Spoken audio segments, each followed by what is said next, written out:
The morning mist hung heavy over the Montana woods when Rex started barking. Not his usual alert bark when deer crossed their path, but something primal, desperate. Marcus Thompson gripped his coffee mug tighter, watching his German shepherd pace frantically around the ancient oak tree that marked the edge of his property. Rex had never acted like this. In 8 years together, the dog had faced down bears without flinching. Now he whimpered, hackles raised, backing away from the massive tree trunk as if it harbored something evil. Marcus approached slowly, his retired detective instincts prickling. The oak showed an unnatural bulge 6 feet up, roughly the size of a grown man. Dark sap wept from cracks in the bark, releasing a smell that made his stomach turn. Not the clean scent of pine resin, but something organic and wrong. Rex's amber eyes locked onto his, pleading, warning. Marcus reached for his old police knife, knowing some secrets the earth keeps for 15 years. Others, it's ready to give up. Leave a like and share your thoughts in the comments along with the city you're watching from now. Let's continue with the story. Marcus Thompson had built his life around routine. At 58, the former Cedar Falls police detective rose each morning at 6, brewed coffee strong enough to wake the dead, and walked the perimeter of his 10-acre property with Rex by his side. The ritual had kept him sane through the worst years of his life. Cedar Falls, Montana, population 3,200, was the kind of place where everyone knew your business before you did. Marcus had served the community for 30 years, earning respect as the detective who never gave up on a case. But that was before Sarah lost her battle with cancer 6 years ago. Before Emma died in that twisted metal wreck on Highway 2 15 years back. Just 16 years old and full of dreams, Rex had been Emma's dying wish. "Get a dog, Daddy," she'd whispered from her hospital bed, machines beeping around her like electronic mourners. Dogs don't leave you. Marcus had found Rex at the county shelter 3 months later, a German shepherd puppy with intelligent amber eyes that seemed to understand grief. The cabin sat 5 miles outside town, surrounded by towering pines and ancient oaks. Marcus had built it with his own hands after Sarah's funeral, needing distance from the sympathetic looks and whispered conversations that followed him through Cedar Falls streets. Out here, only Rex witnessed his bad days when the bottle called louder than common sense, when the silence pressed so heavy he could barely breathe. Rex wasn't just a pet, he was family. The dog possessed an intelligence that sometimes unsettled visitors, though Marcus had grown accustomed to feeling understood by his 4-legged companion. Rex knew when the nightmares came, padding silently to Marcus's bedside in the dark hours before dawn. He knew when the anniversary dates approached, staying closer than usual as if sensing his master's need for comfort. The German shepherd had never shown fear. Not when black bears wandered through their yard. Not during thunderstorms that shook the cabin's foundation. Not even when the occasional drunk from town stumbled onto their property looking for trouble. Rex faced everything with calm courage, positioning himself between Marcus and any perceived threat, which made this morning's behavior so deeply unsettling. The ancient oak had stood sentinel on the property line for over a century, its massive trunk scarred by lightning and weather but enduring. Marcus had walked past it thousands of times without incident. But something had changed.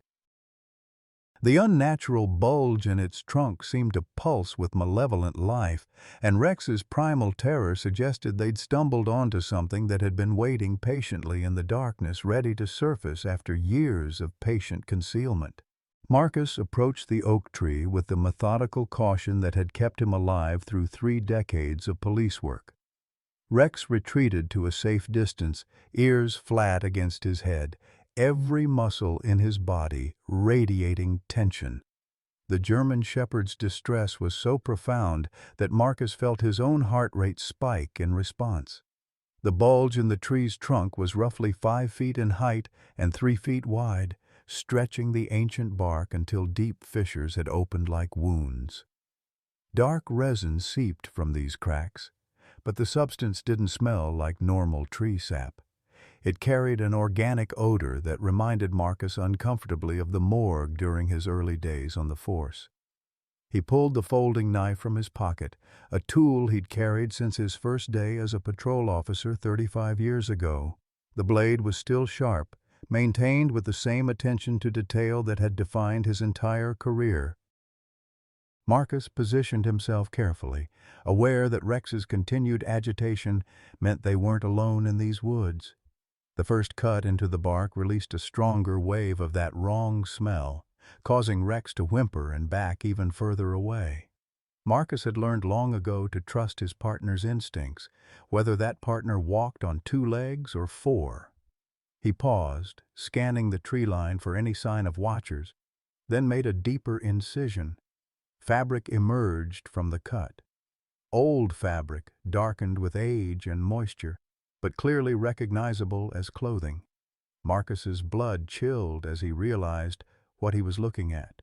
Someone had been sealed inside this tree, and the wood had grown around them over the years, creating a natural tomb.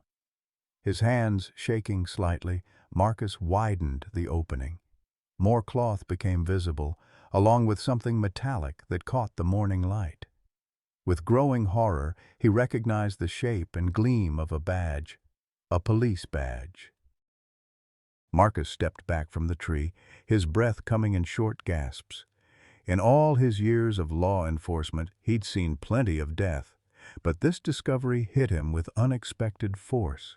Someone had been murdered and hidden here, possibly years ago, and the killer had counted on the tree's growth to conceal their crime forever.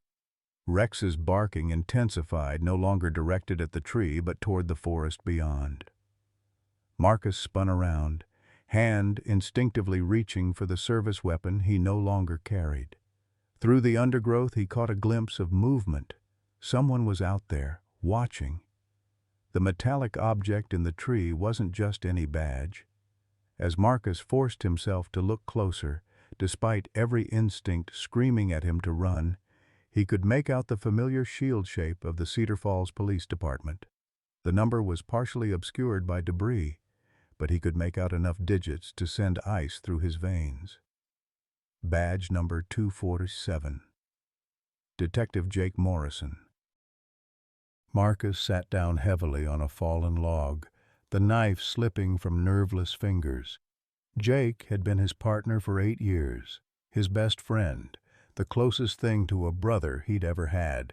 Jake had disappeared 15 years ago while working a case, vanishing without a trace on a routine investigation. The department had searched for weeks, the FBI had been called in, but no sign of Jake Morrison was ever found. The official conclusion was that Jake had met with an accident in the wilderness, possibly falling into a ravine or becoming lost in the vast Montana forests. His body was presumed to be somewhere in the millions of acres of wild country that surrounded Cedar Falls, and eventually the search was called off. Jake's wife Helen had waited 5 years before having him declared legally dead. But Jake hadn't died in an accident. He'd been murdered, and someone had taken great care to ensure his body would never be found. The tree had been younger 15 years ago, small enough that someone could have hollowed out a space in the trunk and placed Jake's body inside, then waited for natural growth to seal the evidence. Marcus forced himself to stand, to approach the tree again despite Rex's protests. Using a small flashlight from his pocket, he peered into the cavity his cuts had opened. Jake's service weapon was there, along with what looked like a notebook or journal. The killer had placed everything inside the tree, turning Jake's final resting place into a macabre time capsule. The sound of an approaching vehicle made both Marcus and Rex freeze. A patrol car was coming up the dirt road to his cabin, moving slowly, deliberately. Marcus quickly gathered the evidence he could reach, stuffing Jake's badge and notebook into his jacket pockets. He couldn't let whoever was coming see what he'd discovered, not until he knew who to trust. Rex bounded to his side as the patrol car came into view through the trees. The dog's protective instincts were in full force now, positioning himself between Marcus and any potential threat. Marcus recognized the vehicle as belonging to the Cedar Falls Sheriff's Department, but he couldn't yet make out who was driving. As the car pulled to a stop near his cabin, Marcus felt the weight of Jake's badge in his pocket like a burning coal. His best friend's murder had been covered up for 15 years, and now someone was coming to check on him just minutes after he'd made the discovery. The timing was too convenient to be coincidental. Someone knew he'd found Jake's body, someone had been watching, and that someone was about to step out of an official police vehicle, wearing a badge that might hide the heart of a killer. Deputy Carol Anderson stepped out of the patrol car with the measured movements of someone who'd been in law enforcement for over a decade. Marcus recognized her immediately. She'd joined the Cedar Falls force about 5 years ago, transferring from Billings with commendations for her work in narcotics. She was competent, thorough, and had always treated Marcus with the respect due a veteran detective, even after his retirement. But today, something felt different. Rex's hackles remained raised as she approached, his amber eyes tracking her every movement with an intensity that made Marcus's stomach tighten. The German Shepherd had always been friendly with Anderson during her previous visits to check on Marcus's welfare. Now the dog positioned himself protectively between his master and the deputy, a low growl rumbling in his chest. "Morning, Marcus," Anderson called out, her hand resting casually on her duty belt. "Got a call about some kind of disturbance out here."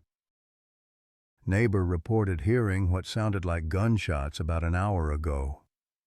Marcus felt Jake's badge burning like a coal against his ribs where he'd tucked it inside his jacket. There were no neighbors within 3 miles of his cabin, and Anderson knew it. She was fishing, trying to determine what he might have discovered. "No gunshots here, Carol," Marcus replied, keeping his voice steady despite the adrenaline coursing through his system. "Rex and I were just taking our morning walk. You know how sound carries in these woods? Probably a hunter further up the ridge." Anderson's eyes swept the area around the oak tree, lingering on the disturbed earth where Marcus had been working. "Mind if I take a look around? Protocol, you understand. Have to file a complete report."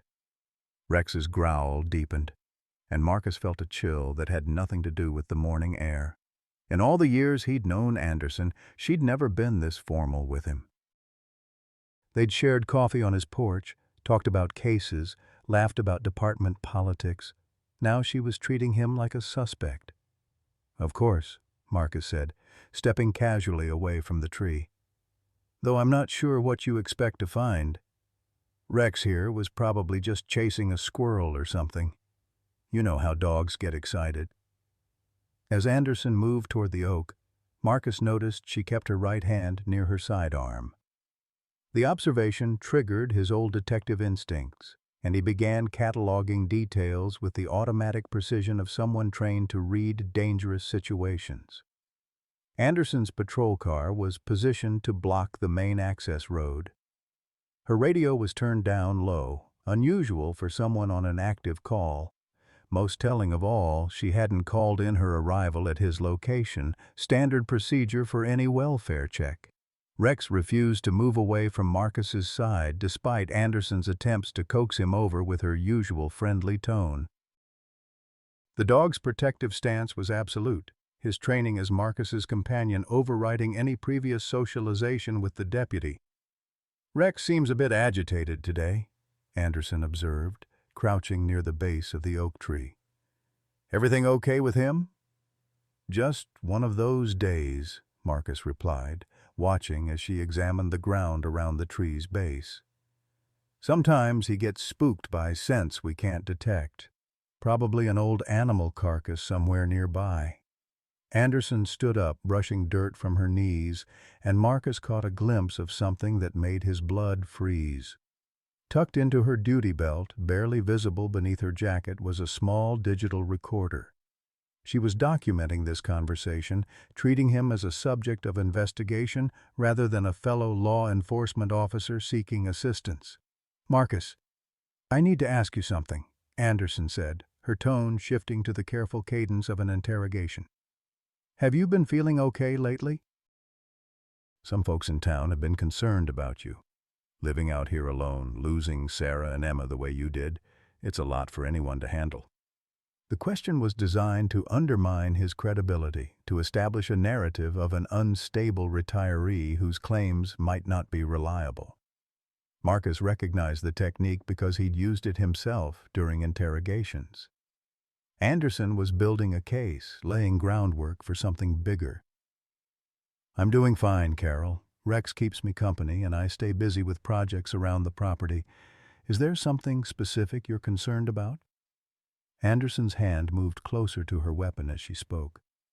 "We've had reports of someone digging around old crime scenes, disturbing evidence. You wouldn't know anything about that, would you?" The question was a trap, designed to see if Marcus would reveal what he'd discovered, but it also told him something crucial. Anderson knew about Jake's body in the tree. She might not know that Marcus had found it, but she was aware of its existence. That meant she was either involved in Jake's murder or working for someone who was. Rex suddenly stiffened, his attention shifting to the forest behind Anderson's patrol car. Marcus followed the dog's gaze and caught a glimpse of movement in the undergrowth. They weren't alone out here. Anderson had backup positioned in the woods, people who'd been watching and waiting. "You know, Carol," Marcus said carefully, "I think I'll make some fresh coffee. Why don't you come up to the cabin and we can talk more comfortably? It's getting cold out here." Anderson hesitated, clearly torn between maintaining her cover and accepting what appeared to be a friendly invitation. Marcus was betting that she wanted to see inside his cabin to determine what evidence he might have collected and whether he'd contacted anyone about his discovery. "That sounds good," she finally agreed. "I could use some coffee." As they walked toward the cabin, Rex maintained his protective position, never letting Anderson get behind Marcus. The German Shepherd's instincts were screaming danger, and Marcus had learned to trust those instincts completely. Whatever was happening here, Carol Anderson was at the center of it, and Jake Morrison's 15-year-old murder was about to claim another victim, unless Marcus could figure out who to trust and how to survive the next few hours. The weight of Jake's badge pressed against his ribs like a promise that demanded fulfillment. His best friend deserved justice, and Marcus would see that he got it, even if it cost him everything. Inside the cabin, Marcus moved with deliberate calm while his mind raced through possibilities. He needed to buy time, gather information, and most importantly, find a way to contact help without alerting Anderson to his suspicions. Rex positioned himself near the kitchen doorway, never taking his eyes off the deputy as she examined the cabin's interior with the practiced gaze of someone conducting surveillance. "Nice place," Anderson commented, her fingers trailing along the mantelpiece where Marcus kept photos of Sarah and Emma. "Must get lonely out here, though. When's the last time you had visitors?" The question was another probe, designed to determine if Marcus had shared his discovery with anyone. He measured coffee into the pot, using the familiar routine to steady his nerves. "Not many people make the drive out here. Suits me fine." Anderson picked up a framed photograph of Emma at 16, taken just weeks before the accident. "She was beautiful. I heard she wanted to be a veterinarian." "She loved animals," Marcus replied, watching Rex's reaction to Anderson's presence. The German Shepherd remained tense, his protective instincts overriding years of socialization. Dogs, Marcus knew, could sense things humans missed. Rex was telling him something vital about Deputy Anderson, and he needed to listen. "That's probably where you got the idea for Rex," Anderson continued, setting down the photo. "Emma would have loved him." Marcus poured 2 cups of coffee, his hands steady despite the adrenaline coursing through his system. She actually suggested I get a dog, said it would be good company. Anderson accepted the coffee but didn't drink it, instead using the cup to warm her hands. Smart girl, dogs are loyal. They don't betray trust like people do. The comment carried an edge that made Marcus look up sharply. Anderson was studying him with an intensity that had nothing to do with casual conversation. She was evaluating him, measuring his responses, trying to determine how much he knew and how much of a threat he represented. Speaking of loyalty, Anderson said, settling into the chair across from Marcus's kitchen table, I've been thinking about Jake Morrison lately. You two were close, weren't you? Marcus felt Jake's badge pressing against his ribs like a burning coal. Jake was a good partner, a good friend. His disappearance hit the whole department hard. 15 years is a long time, Anderson mused, watching Marcus over the rim of her coffee cup. People sometimes wonder what really happened to him, whether he just walked away from his life, started over somewhere else. Jake would never abandon Helen and the kids, Marcus said firmly. Whatever happened to him, it wasn't voluntary. Anderson's smile was thin, calculating. How can you be so sure? People change. Maybe he got tired of the job, tired of the responsibility. Maybe he found something more appealing than small-town police work. The insinuation was clear. Anderson was suggesting Jake had been corrupt, that his disappearance was connected to criminal activity. Marcus recognized the tactic, the deliberate attempt to sully Jake's reputation and deflect attention from the real circumstances of his death. Jake was as honest as they come, Marcus replied. If someone suggests otherwise, they're either lying or misinformed. Anderson set down her coffee cup with a sharp click against the saucer. That's an interesting perspective. Very loyal. But loyalty can be dangerous, Marcus. Sometimes it blinds us to uncomfortable truths. Rex suddenly rose to his feet, a low growl rumbling in his chest as he stared out the kitchen window. Marcus followed the dog's gaze and saw movement in the tree line. Dark shapes were positioning themselves around the cabin, closing off escape routes. Anderson had indeed brought backup, and they were moving into position for whatever came next. "Expecting company?" Anderson asked, noting the direction of Marcus's attention. "Just Rex being Rex," Marcus replied, but his hand moved instinctively toward the drawer where he kept his old service weapon. "He gets nervous when strangers are around." Anderson's hand dropped to her sidearm. "Strangers? I don't see any strangers." The pretense was crumbling. Marcus could see in Anderson's eyes that the time for subtlety had passed. She knew he'd discovered something at the oak tree, and she was here to ensure he couldn't share that information with anyone else. "You know, Marcus," Anderson said, rising from her chair, "I think we need to have a more honest conversation about what you found this morning, about what you think you know." Marcus remained seated, projecting calm while his mind calculated distances and angles. The service weapon in the drawer was 3 feet away. Anderson's gun was already within easy reach. Rex was positioned between them, ready to act if his master was threatened. "I'm not sure what you mean," Marcus said carefully. Anderson pulled out her cell phone and showed him a photograph. The image showed Marcus at the oak tree, cutting into the bark with his knife. Someone had been watching from the forest, documenting his discovery. "We've been monitoring this location for weeks," Anderson admitted.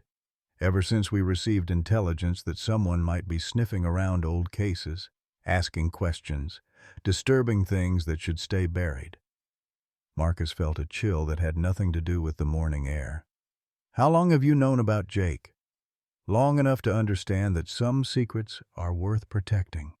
Jake Morrison was getting too close to things that could have destroyed this entire community." "People he was investigating? People who'd worked hard to build something good here?" "Good?" Marcus's voice rose despite his efforts to remain calm. "Jake was murdered. My best friend was killed and stuffed inside a tree like garbage. You call that good?" Anderson's hand rested on her weapon now, no longer pretending this was a friendly visit.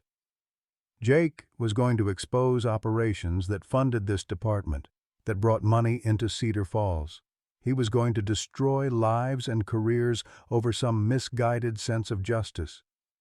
"Justice isn't misguided," Marcus said, slowly rising from his chair. "It's what separates us from the animals." Rex tensed, sensing the escalating danger. The German Shepherd's training kicked in, positioning himself for maximum protection of his master while maintaining awareness of potential threats from multiple directions. "Animals are honest about what they are," Anderson replied. "They don't pretend to be something they're not." Jake pretended to be a crusader, but he was really just naive and dangerous. Marcus reached the moment of decision. He could continue the charade, pretend ignorance, and hope Anderson would leave. But Rex's behavior told him they were surrounded, that this conversation was a prelude to something much worse. Anderson hadn't come here to investigate a disturbance. She'd come to clean up a problem. "Who killed him?" Marcus asked directly. "Who put Jake in that tree?" Anderson's smile was cold. Someone who understood that the greater good sometimes requires difficult choices. Someone who knew that one man's life was a small price to pay for protecting an entire community. The admission hung in the air between them like a challenge. Anderson had essentially confessed to knowledge of Jake's murder, if not direct involvement. Marcus felt the weight of 15 years of grief and guilt settling on his shoulders. He'd failed his partner, failed his friend, and now he had a chance to make it right. "Jake had evidence," Marcus said. "Notes, recordings, proof of corruption. That's why he had to die." "Evidence that would have destroyed good people," Anderson replied. "People who were using unconventional methods to fund essential services." Jake couldn't see the bigger picture. Marcus understood now.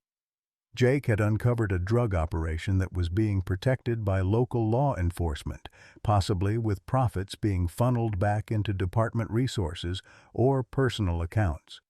When Jake threatened to expose the arrangement, he'd been eliminated to protect the conspiracy. "Where's the evidence now?" Marcus asked. Anderson's smile widened. "Safe, secure, where it can't hurt anyone else." The sound of footsteps on the cabin's front porch announced the arrival of Anderson's backup. Rex's hackles rose as he detected multiple people approaching from different directions.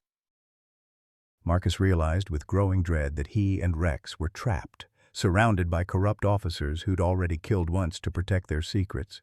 "You don't have to do this," Marcus said. "Whatever Jake found, whatever happened 15 years ago, it doesn't have to happen again." Anderson drew her weapon, pointing it steadily at Marcus's chest. "Actually, it does, because you found Jake, and now you know too much. Just like he did." Rex stepped forward, placing himself directly between the gun and his master. The German Shepherd's courage in the face of mortal danger reminded Marcus of everything he'd learned about loyalty, sacrifice, and doing what was right, regardless of the cost. The cabin door opened, and two more figures entered. Marcus recognized them both, Deputy Tom Bradley and, to his shock, Chief Robert Williams himself. Williams was a respected 20-year veteran, a man Marcus had considered a mentor and friend. "Hello, Marcus," Williams said sadly. "I wish it hadn't come to this." Chief Williams closed the cabin door behind him with the deliberate care of a man who'd orchestrated this moment many times in his mind. His weathered face carried the weight of 20 years in law enforcement, but his eyes held something Marcus had never seen before, the cold calculation of a predator cornering prey. "You always were too thorough for your own good," Williams said, removing his hat and setting it on Marcus's kitchen counter. "Even in retirement, you can't stop being a detective." Marcus felt the world shifting beneath his feet. Williams had been his mentor, The man who'd guided him through his early years on the force, who'd stood beside him at Sarah's funeral, who'd offered comfort during the darkest days after Emma's death. The betrayal cut deeper than any physical wound. "Bob," Marcus said, his voice barely above a whisper, "tell me you weren't involved in Jake's death." Williams sighed heavily, the sound of a man carrying burdens he'd never wanted to bear. "Jake was my friend too, Marcus. You think I wanted him dead? You think any of us did?" Rex remained positioned between Marcus and the three officers, his hackles raised, a low growl rumbling continuously in his chest. The German shepherd's protective instincts were in overdrive, sensing the mortal danger surrounding his master. "But you killed him anyway," Marcus stated, the pieces falling into place with horrible clarity. "We tried to reason with him," Deputy Bradley interjected, his voice defensive. "We explained how things worked, how the money we were protecting was funding equipment, training, community programs. Jake wouldn't listen." Williams held up a hand, silencing Bradley. "Jake discovered our arrangement with certain elements in the community. Money was changing hands, yes, but not for personal enrichment. Every dollar went back into making Cedar Falls a better place." "Drug money," Marcus said flatly. "You were protecting drug dealers. We were managing an inevitable problem," Williams corrected. "Drugs were going to flow through this area regardless of what we did. At least our arrangement ensured the trade was controlled, predictable, and profitable for the community." Anderson shifted her weight, her weapon still trained on Marcus. "The money funded the new school computers, the senior center renovation, the Christmas toy drive for underprivileged kids. Jake was going to destroy all of that for some abstract principle." Marcus stared at Williams in disbelief. "You're justifying murder by talking about Christmas toys?" "I'm explaining reality," Williams replied calmly.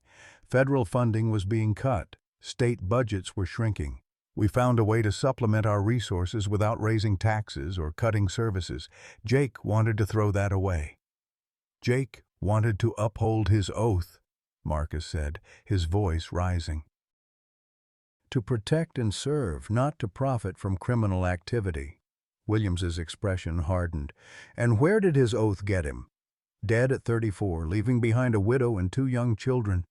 Sometimes idealism is a luxury we can't afford." Rex suddenly tensed, his attention shifting toward the cabin's rear window. Marcus followed the dog's gaze and saw additional figures moving through the forest. Williams hadn't just brought backup. He'd brought an army. The cabin was completely surrounded. "How many officers are involved in this?" Marcus demanded. "Enough," Williams said simply. "People who understand that the world isn't black and white, that sometimes good people have to make hard choices." Marcus thought about the men and women he'd worked alongside for 30 years, wondering how many of them had been bought, how many had chosen compromise over principle. The corruption ran deeper than he'd imagined, poisoning the institution he'd devoted his life to serving. "Jake had evidence," Marcus said. "Photos, recordings, documentation of your arrangement. That's why he had to die." Anderson smiled coldly. "Jake was always thorough, too thorough. He spent months gathering evidence, building his case. He thought he was going to be a hero." "What happened to the evidence?" "Destroyed," Williams said. "Most of it, anyway. We kept some items for insurance purposes in case anyone else got curious about Jake's disappearance." Marcus realized with growing horror that Williams was admitting to murder with casual indifference. The man who'd taught him about justice and integrity was revealing himself as a calculating killer who'd eliminated his own detective to protect a criminal conspiracy. "The tree," Marcus said. "That was your idea?" Williams nodded slowly. "Jake loved these woods. He used to hunt up here when we were younger. It seemed fitting that he should rest somewhere he'd found peace. You stuffed him inside a living tree like he was garbage." "We gave him a burial that would last forever," Williams corrected. "The tree became his monument, growing stronger each year. keeping his secret safe. Rex's growling intensified as William stepped closer to Marcus. The German shepherd's loyalty was absolute. He would die protecting his master, and everyone in the room knew it. "The question now," Williams continued, "is what we do about you. You've discovered something that was meant to stay hidden. You possess knowledge that could destroy careers, lives, everything we've built here." "I won't let you cover this up again," Marcus said firmly. "Jake deserves justice. His family deserves the truth." Anderson laughed bitterly. "Justice? Truth? Do you know what the truth would do to this community? Half the city council would be implicated. The mayor, the district attorney, business leaders who facilitated our arrangement, the entire power structure of Cedar Falls would collapse." "Maybe it should," Marcus replied. "Maybe starting over would be better than living with this corruption." William shook his head sadly. "You always were naive, Marcus, just like Jake. You see the world in absolutes, good versus evil, right versus wrong. Reality is more complicated." "Murder isn't complicated," Marcus said. "It's wrong. Period." "Jake's death was regrettable but necessary," William stated coldly. "He was going to destroy everything we'd worked to build. His idealism would have cost hundreds of people their jobs, their livelihoods, their future." Marcus looked around the cabin that had been his sanctuary, surrounded by men he'd once trusted with his life. The weight of Jake's badge pressed against his ribs, a reminder of promises broken and justice denied. "You're going to kill me too," Marcus said. It wasn't a question. Williams's expression remained neutral. "We're going to ensure that Jake's secret remains safe, that the community we've protected continues to thrive. Your death will be tragic but understandable. A retired cop, depressed over the loss of his family, takes his own life in the isolation of the woods. People will ask questions. I have friends in the department, contacts in other agencies." "You've been living as a hermit for years," Anderson pointed out. "You've isolated yourself, shown signs of depression and instability. Your suicide will be sad, but not surprising." Marcus realized they'd been planning this for a long time, studying his habits, building a narrative that would explain his death without raising suspicions. They'd used his grief against him, his isolation as cover for murder. Rex suddenly barked sharply, his attention focused on something outside. Marcus heard the distant sound of a vehicle approaching on the access road. Williams frowned, clearly not expecting additional arrivals. "Check that," Williams ordered Bradley. As Bradley moved toward the window, Marcus saw his opportunity. The momentary distraction had shifted the tactical balance in the room. Rex sensed the change in tension and prepared to act on his master's signal. Marcus looked down at his faithful companion, the German shepherd who'd been Emma's final gift to him, who'd provided comfort through the darkest years of his life. Rex's amber eyes met his, and Marcus saw absolute trust, unconditional loyalty, and the willingness to sacrifice everything for the bond they shared. "I'm sorry, boy," Marcus whispered, knowing that whatever happened next would cost them both everything they'd found in each other. The approaching vehicle grew louder, and Williams's carefully orchestrated plan began to unravel. Someone was coming who wasn't part of the conspiracy, someone who might witness what was about to happen in the cabin. The chief's expression darkened as he realized his timeline had been compromised. "We need to move this along," Williams said, raising his own weapon. Now, the sound of the approaching vehicle grew louder, and Marcus recognized the distinctive rumble of an old Ford pickup truck. His heart sank as he realized who was coming up the access road. Helen Morrison, Jake's widow, made this drive every month on the anniversary of her husband's disappearance, bringing flowers to leave at the spot where his patrol car had last been seen. Williams cursed under his breath, realizing his carefully planned execution was about to be complicated by an unexpected witness. "Bradley, get out there and turn her away. Tell her the road's closed for maintenance." But it was too late. Helen's truck had already crested the hill, bringing her within sight of the multiple police vehicles parked around Marcus's cabin. She would see the activity, would know something significant was happening at the place where she came to mourn her husband. Rex's barking intensified as he sensed the escalating tension in the room. The German shepherd positioned himself directly between Marcus and Williams, his hackles raised, teeth bared in a display of absolute protective fury. Every instinct the dog possessed was screaming danger. "Change of plans," Williams said grimly, keeping his weapon trained on Marcus. "We'll have to stage this differently. A confrontation with an unstable retiree who'd discovered something about Jake's disappearance. Helen arrives to find tragedy." Marcus felt ice in his veins as he understood Williams' new plan. The chief intended to kill them both, Marcus and Helen, then claimed they'd been eliminated by some unknown threat related to Jake's old case. It would be messy, but Williams had the resources to control the narrative. "She's innocent," Marcus said desperately. "Helen has nothing to do with this. Let her go." "Helen Morrison has been asking questions for 15 years. Anderson replied coldly. "She's never accepted that Jake simply disappeared. She's been a problem waiting to explode."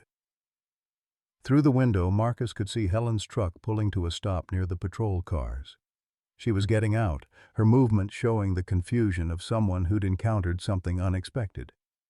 Helen was a small woman in her early 50s, still attractive despite the years of grief that had lined her face. She'd never remarried, never stopped believing that someday she'd learn what happened to Jake. "Jake loved her," Marcus said, playing for time as his mind raced through options.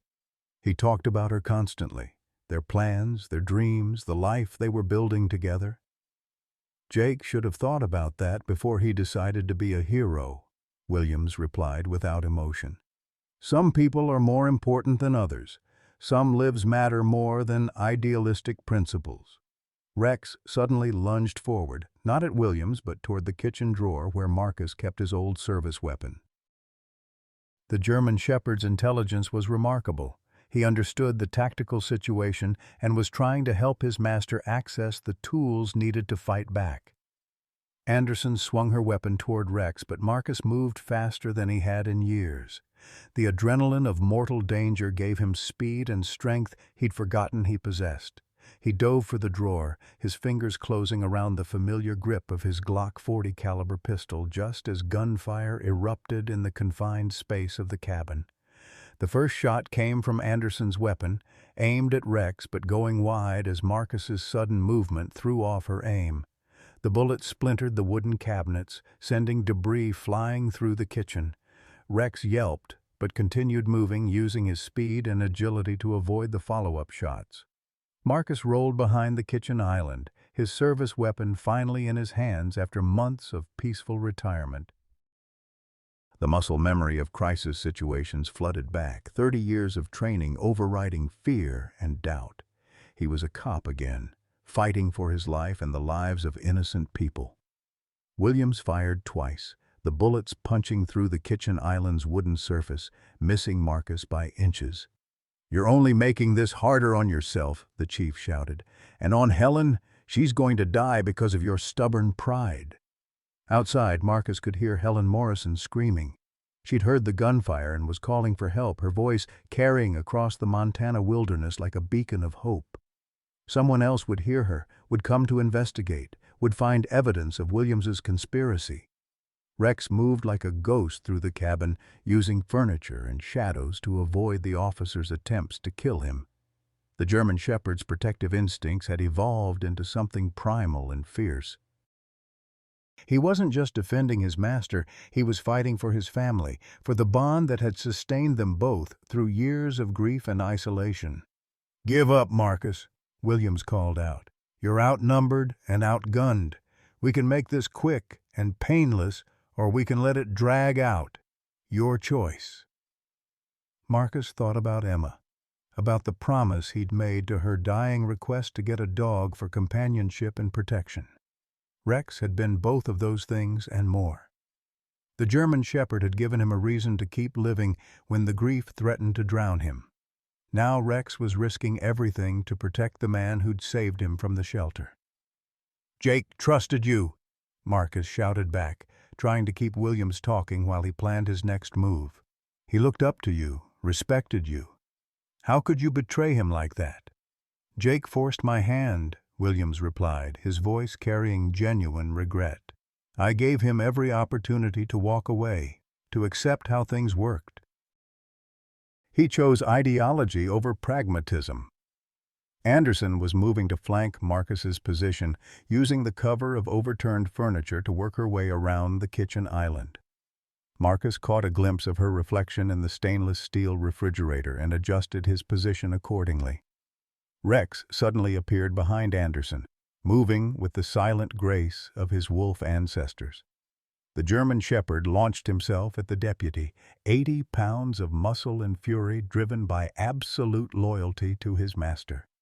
Anderson spun toward the threat, but Rex was already inside her guard, his powerful jaws clamping down on her gun arm. Anderson screamed as Rex's teeth found purchase, her weapon flying across the cabin floor. The German Shepherd's attack created the distraction Marcus needed. He rose from cover, his service weapon steady in a two-handed grip, the front sight centered on Williams's chest. "Drop your weapon," Marcus commanded, his voice carrying the authority of 3 decades in law enforcement. "It's over, Bob." Williams hesitated, his own gun wavering between Marcus and Rex. The chief's face showed the calculation of a man weighing his options, looking for an angle that would let him salvage his plan. That moment of hesitation cost him everything. Bradley, panicking at the chaos erupting around him, made the fatal mistake of trying to shoot Rex while the dog was still engaged with Anderson. The bullet intended for the German Shepherd struck Anderson in the shoulder, spinning her around and into Rex's path. The cabin erupted in violence as Rex, confused by Anderson's fall and the smell of blood, redirected his protective fury toward the nearest threat. Bradley screamed as the German Shepherd's training took over, the dog's powerful jaws seeking to neutralize the danger to his pack. In the chaos, Williams made his final play, swinging his weapon toward Marcus with deadly intent. But Rex, even in the midst of his attack on Bradley, somehow sensed the threat to his master.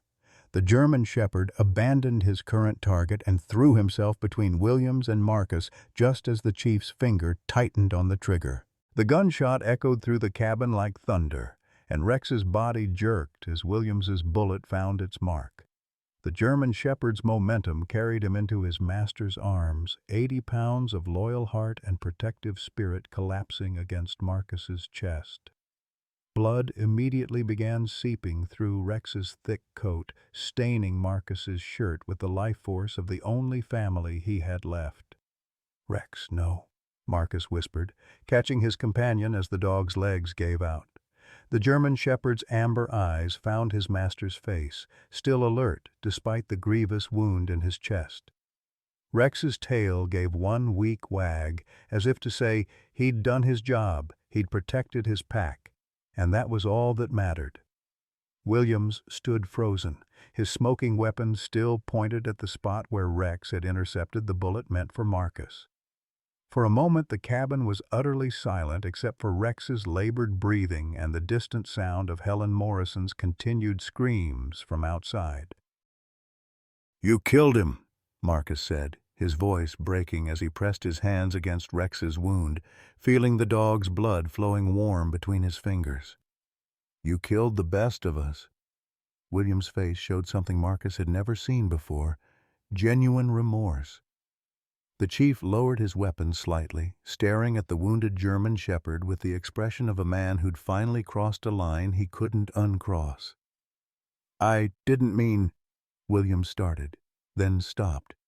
The dog shouldn't have interfered. Rex's breathing was becoming more labored, each breath a struggle that sent waves of pain through Marcus's heart. The German shepherd, who'd pulled him back from the brink of despair after losing Sarah and Emma, was dying in his arms. Another casualty of the corruption that had already claimed Jake Morrison. Anderson groaned from where she'd fallen, clutching her wounded shoulder. Bradley lay motionless near the overturned kitchen table, either unconscious or dead from Rex's attack. The cabin that had been Marcus's sanctuary was now a battlefield littered with the cost of seeking justice. "Look what you've done," Marcus said, his voice thick with grief and rage. "Look at the destruction you've caused. Jake, Rex, how many more people have to die to protect your dirty money?" William seemed to age before Marcus's eyes, the weight of 15 years of cover-ups and compromises finally showing on his weathered features. "I never wanted any of this. It started small, just looking the other way on minor infractions in exchange for community donations. It grew into something I couldn't control." "You could have stopped it," Marcus accused, still pressing futilely against Rex's wound. "At any point, you could have chosen to do the right thing." "The right thing?" Williams laughed bitterly. "Do you know what the right thing would have cost? Dozens of careers destroyed, families ruined, the entire community's trust in law enforcement shattered. I chose the lesser evil." Rex's eyes were growing glassy, but they remained fixed on Marcus's face with the absolute trust that had defined their relationship. The German shepherd's loyalty had been unconditional from the day Marcus brought him home from the shelter, and even now, dying from a bullet that should have killed his master, Rex showed no regret for his sacrifice. "You chose convenience over conscience," Marcus said. "You chose money over morality. And now you're adding murder to your list of sins." Outside, the sound of approaching vehicles announced the arrival of additional help. Helen Morrison's screams had carried far enough to alert other residents in the area, and Marcus could hear the distinctive sound of emergency sirens growing closer. Williams heard them too, and his face hardened with resolve. "This ends here, Marcus. One way or another, this ends here." The chief raised his weapon again, pointing it directly at Marcus's head. "Stand up." "Move away from the dog." Marcus looked down at Rex, seeing the life fading from those intelligent amber eyes that had been his anchor through years of grief and loneliness. The German shepherd had given him everything: companionship, purpose, unconditional love, and now his life. Marcus couldn't abandon him in these final moments. "No," Marcus said simply. "If you're going to kill me, you'll have to do it while I'm holding him." William's hand trembled slightly as he maintained his aim. "Don't be stupid, Marcus. Don't make this harder than it has to be." "You already made it as hard as possible when you murdered Jake," Marcus replied. "When you chose corruption over justice. When you shot the most innocent soul in this room." Rex's breathing grew shallower, each exhale weaker than the last. Marcus could feel the German shepherd's heartbeat slowing beneath his hands, the strong rhythm that had comforted him through countless sleepless nights, finally faltering. "Good boy, Rex," Marcus whispered, his voice breaking. "Such a good boy. Emma would be so proud of you." Williams's resolve seemed to waver as he watched the dying dog and the grief-stricken man holding him. Even a corrupt cop retained some human decency, some recognition of the bond between a man and his loyal companion. The sound of vehicles pulling up outside grew louder, accompanied by the slam of car doors and shouted commands. Help was arriving, but Marcus knew it might be too late for Rex. The German shepherd's eyes were losing focus, his breathing becoming irregular. "I'm sorry," Williams said suddenly, and for a moment his voice carried genuine regret. "I'm sorry about Rex. I'm sorry about all of it." Marcus looked up at the man who'd been his mentor, his chief, someone he'd respected and trusted for decades. Williams had fallen so far from the idealistic young sergeant who'd taught Marcus about police work, about serving the community with honor and integrity. "You can still do the right thing," Marcus said. "Put down the gun. Confess to what you've done. Let Jake's family finally have closure." Williams' hand shook as he maintained his aim. Too late for that. Too many people involved. Too many lives at stake. If this comes out, it destroys everything. Rex's tail moved one final time, a barely perceptible wag that spoke of love transcending pain. The German shepherd's eyes found Marcus's face one last time, and in that gaze was everything that had made their bond sacred: trust, loyalty, forgiveness, and the kind of love that asked for nothing in return. "Rex," Marcus whispered as the light faded from those amber eyes. "My good boy."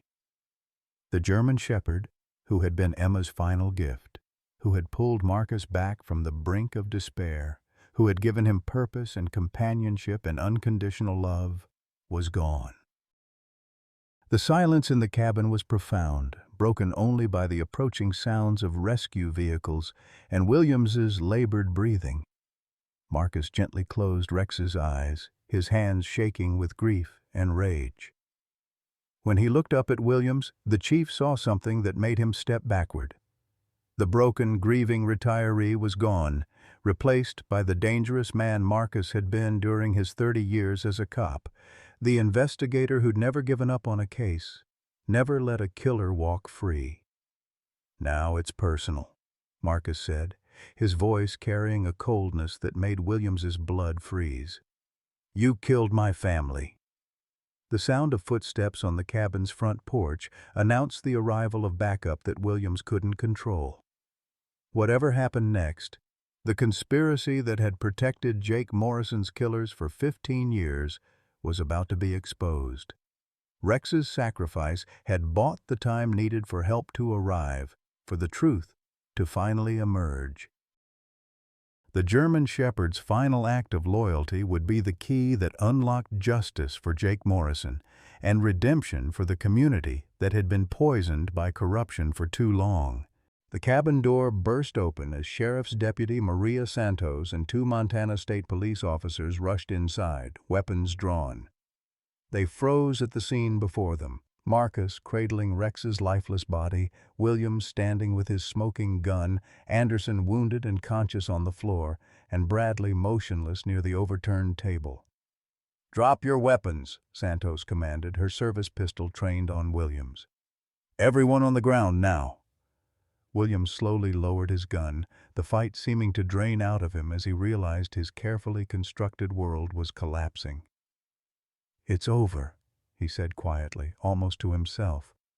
20 years of building something, and it's all over. Santos kept her weapon steady while one of the state troopers moved to secure Williams's gun. She'd been the first to respond to Helen Morrison's frantic 911 call about gunfire at Marcus Thompson's cabin. Santos had worked with Marcus during her early days on the force and respected the veteran detective's integrity. "Marcus, are you injured?" Santos asked, noting the blood covering his shirt. "It's Rex's blood," Marcus replied, his voice hollow with grief. "William shot him. Rex died protecting me." Helen Morrison appeared in the doorway, her face pale with shock. She'd been waiting outside while the officers secured the scene, but the sight of Marcus holding his dead dog brought tears to her eyes. "Oh, Marcus, I'm so sorry." Williams looked at Helen with something approaching shame. "Helen, Jake was a good man, a good cop. He didn't deserve what happened to him." "What did happen to him?" Helen demanded, her voice stronger than her trembling hands. "Tell me the truth, Bob. After 15 years, I deserve the truth." Marcus gently laid Rex's body on the floor, his hands shaking as he closed the German shepherd's eyes one final time. When he looked up at Williams, his expression carried the weight of accumulated grief and the cold promise of justice finally served. Jake discovered Chief Williams was protecting a drug operation, Marcus said, his voice steady despite the pain radiating through his chest. When Jake threatened to expose the corruption, Williams killed him and hid his body inside that oak tree on my property. Helen's knees nearly buckled as the words hit her. "You killed my husband? You killed Jake?" Williams nodded slowly, the admission seeming to age him decades in moments. "Jake was going to destroy everything. The operation we protected funded community programs, equipment for the department, improvements throughout Cedar Falls. He couldn't see the bigger picture." "The bigger picture?" Helen's voice rose to near hysteria.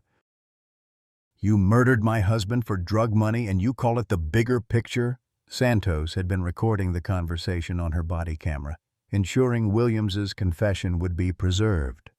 "Chief Williams, you're under arrest for the murder of Detective Jake Morrison." As Santos began reading Williams his rights, Marcus stood on unsteady legs. The adrenaline was wearing off, leaving him drained and hollow. Rex's death had torn open wounds that had barely healed from losing Sarah and Emma. The German Shepherd had been his anchor, his family, his reason for continuing when life seemed unbearable. "Marcus," Santos said gently, "we're going to need a full statement. But first, let's get you checked by the paramedics." "I'm fine," Marcus replied automatically, though his voice betrayed his emotional state. "Rex took the bullet meant for me. He saved my life." Helen Morrison moved closer, her eyes fixed on the fallen German Shepherd. "Jake would have done the same thing. He would have protected you, just like Rex did." The parallels struck Marcus with devastating clarity. Both Jake and Rex had died protecting others, sacrificing themselves for the people they loved.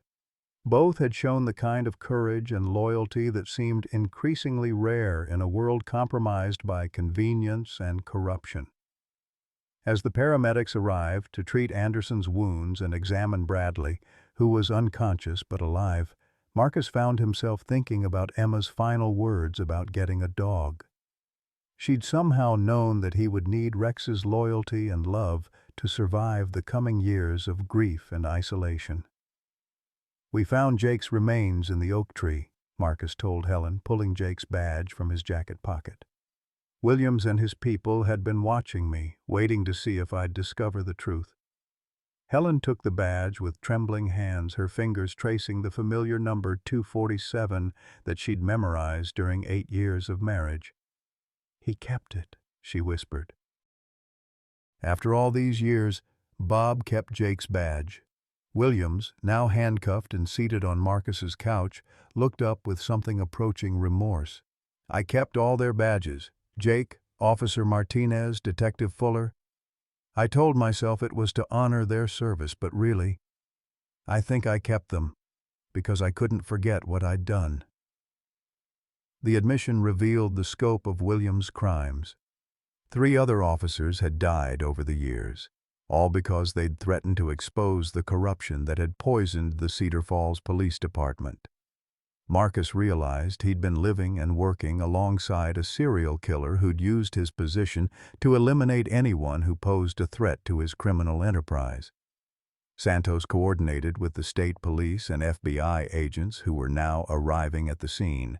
The corruption case would require federal intervention, given the extent of local law enforcement involvement.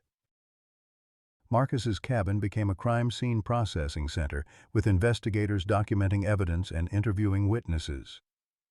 "Mr. Thompson," said FBI agent Patricia Sullivan, who'd arrived within hours of the incident, "we've been investigating rumors of corruption in this area for months. Your discovery of Detective Morrison's remains may be the breakthrough we needed." Marcus looked down at Rex's body, still lying where he'd placed him on the cabin floor. "Rex found him. Rex led me to the tree, warned me about the danger. He died because he wouldn't let them hurt me." Agent Sullivan followed his gaze. "Your dog was a hero, Mr. Thompson. His sacrifice exposed a criminal conspiracy that's been operating for 15 years. As the day wore on, the full scope of Williams's operation became clear. Drug money had indeed funded community improvements, but it had also lined the pockets of corrupt officials throughout Cedar Falls. The investigation would ultimately implicate dozens of people, from city council members to business leaders who'd benefited from the arrangement. Helen Morrison sat beside Marcus on his front porch as investigators processed the scene inside. Both of them were emotionally drained, carrying grief that spanned decades. But there was also relief in finally knowing the truth. "Jake can finally rest in peace," Helen said, clutching her husband's badge. "And you can too, knowing you brought his killer to justice." Marcus looked toward the oak tree where Rex had made his final discovery. "Rex deserves the credit. He never stopped trying to protect his family, right up until the end." The sun was setting behind the Montana mountains, painting the sky in shades of gold and crimson. Marcus realized that for the first time since losing Sarah and Emma, he felt something approaching peace. Justice had been served, truth had been revealed, and Rex's sacrifice had meaning that would endure long after the pain of loss began to heal. The German shepherd, who'd been Emma's final gift, had completed his mission, protecting his master and exposing the corruption that had claimed too many innocent lives. 6 months after Rex's sacrifice, Marcus Thompson stood before a crowd of 300 people gathered in Cedar Falls Memorial Park. The bronze statue beside him depicted a German shepherd in a protective stance, eyes alert, body positioned as if guarding something precious. The inscription read, "Rex Thompson, loyalty, courage, truth. A hero who gave everything to protect his family and expose corruption." The Rex Thompson Memorial K-9 Training Center had been funded entirely by reward money from solving Jake Morrison's murder case. The facility would train police dogs and pair them with officers throughout Montana, ensuring that the bond between humans and their canine partners would continue Rex's legacy of protection and service. Helen Morrison stepped forward to speak, her voice steady despite the emotion in her eyes. "Rex didn't just save Marcus that day. He saved our entire community by helping expose the corruption that had poisoned our police department for 15 years. My husband Jake would have been proud to serve alongside such a courageous partner." Marcus felt a familiar weight against his leg and looked down to see Junior, a 10-week-old German shepherd puppy with amber eyes remarkably similar to Rex's. The little dog had the same intelligent gaze, the same protective instincts already beginning to emerge. Junior wasn't a replacement for Rex. No dog could ever fill that void, but he represented hope, continuity, and the possibility of healing. Chief Williams and his co-conspirators had received lengthy federal prison sentences. The corruption investigation had ultimately implicated 17 people, including city officials, business leaders, and law enforcement personnel. The drug operation they'd protected was dismantled, with assets seized and redistributed to fund legitimate community programs. More importantly, the investigation had led to the discovery of 3 other victims besides Jake Morrison. Officers Martinez, Fuller, and Detective Sarah Chen had all been murdered over the years for threatening to expose Williams's criminal enterprise. Their families finally had closure, their names cleared of any suggestion of abandonment or cowardice. Marcus had been asked to consult on similar cold cases throughout the region. His experience uncovering Jake's murder, combined with his decades of investigative expertise, made him valuable to law enforcement agencies dealing with corruption cases. The work gave him purpose and kept Rex's memory alive through continued service to justice. "The bond between a human and their dog teaches us about unconditional love," Marcus said, addressing the crowd. "Rex never asked what was in it for him. He never calculated the cost of loyalty. He simply loved completely and protected fearlessly right up until his final breath." Junior barked once as if understanding the significance of the moment. The crowd laughed gently, recognizing the puppy's attempt to participate in honoring his predecessor's legacy. Agent Sullivan approached Marcus after the ceremony. "We've had requests from 3 other states asking for your assistance with cold cases involving police corruption. The Rex Thompson Foundation could become a national resource for exposing institutional wrongdoing." Marcus considered the offer while watching Junior explore the memorial park with boundless puppy energy. The German Shepherd's curiosity and courage reminded him so much of Rex's early days, when everything was an adventure to be investigated, and every person was a potential friend to protect. "Rex taught me that some crossings change you forever," Marcus replied. "You can't go back to who you were before, but sometimes that's exactly where you need to be." The ceremony concluded with the release of 17 white doves, one for each year that Jake Morrison's family had waited for answers. As the birds rose into the Montana sky, Marcus felt a sense of completion that had eluded him since losing Sarah and Emma. Rex's sacrifice had given meaning to all their losses, transforming grief into purpose. That evening, Marcus sat on his rebuilt cabin porch with Junior sprawled across his feet. The oak tree where Jake's body had been discovered was now marked with a simple plaque, "In memory of Detective Jake Morrison and all who seek truth in darkness." The tree had healed from the investigative cuts, new bark growing over the wounds, but the memorial would ensure Jake's story was never forgotten. Helen Morrison had become a regular visitor, often bringing her grandchildren to play with Junior, while she and Marcus shared memories of their lost loved ones. The friendship forged in trauma had evolved into something sustaining and healing for both of them. "Rex would be proud," Helen said during one visit, watching Junior attempt to herd her grandson around the yard. "He'd see that his sacrifice mattered, that it led to justice and healing." Marcus agreed, feeling Rex's presence and Junior's protective instincts and unwavering loyalty. The young German Shepherd had already shown remarkable intelligence and courage, traits that suggested he would carry on Rex's legacy of service and devotion. The investigation had revealed that Rex's exceptional ability to detect Jake's remains wasn't supernatural but biological. German Shepherds possessed extraordinary scenting abilities, and Rex had likely detected chemical changes in the soil around the oak tree caused by decomposition. His training as Marcus's companion had taught him to alert his master to anything unusual, making him the perfect partner for uncovering long-buried secrets. As winter approached, Marcus reflected on the transformations the past year had brought. He'd emerged from isolation to become an advocate for justice. His cabin had evolved from a refuge for grief into a center for healing and purpose. Most importantly, he'd learned that love didn't die with loss. It continued through the lives touched and the legacies left behind. Junior raised his head, ears pricked toward the forest, displaying the same alertness that had characterized Rex's vigilance. Marcus smiled, recognizing the genetic programming that made German Shepherds such exceptional guardians and companions. "What do you hear, boy?" Marcus asked. But Junior relaxed, apparently satisfied that whatever he'd detected posed no threat to his new family. The evening star appeared in the darkening sky, and Marcus remembered Emma's belief that people who died became stars to watch over those they loved.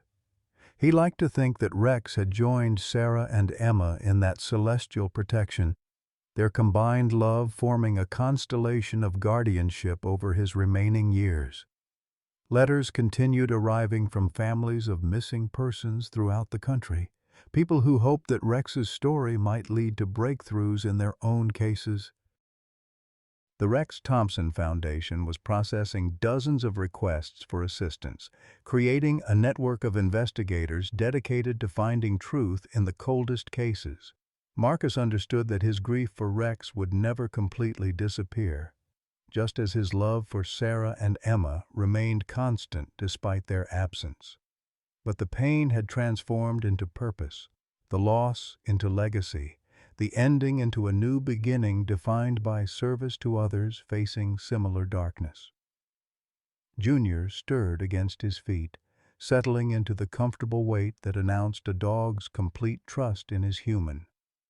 The gesture reminded Marcus of Rex's presence during the hardest nights of grief, when the German shepherd's warmth had been the only thing preventing complete despair. The cycle continued, love given freely, loyalty rewarded with protection, sacrifice transformed into meaning. Rex's story would inspire other partnerships between humans and dogs, other investigations into justice delayed, other victories of truth over corruption.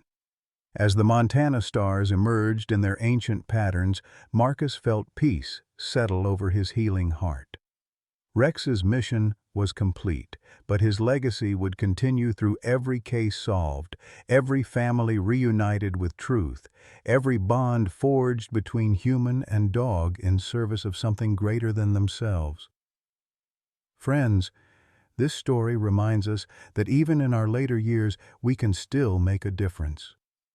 Marcus Thompson, at 58, had lost everything that mattered: his wife, his daughter, his purpose. But through Rex's unwavering loyalty and courage, he found the strength to seek justice and rebuild his life with meaning. This tale speaks to every one of us who has faced loss, betrayal, or the feeling that our best days are behind us. The truth is, your wisdom and experience are exactly what this world needs.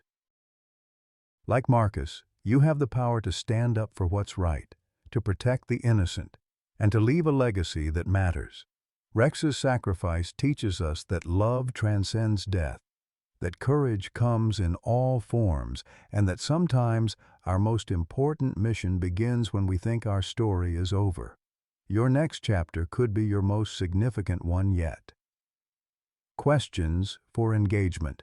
Have you ever had a pet whose loyalty and love helped you through your darkest times? What cause or injustice would motivate you to take action, regardless of your age? Share your own stories of loyalty, courage, and second chances in the comments below. Your experiences could inspire others to find their own path to purpose.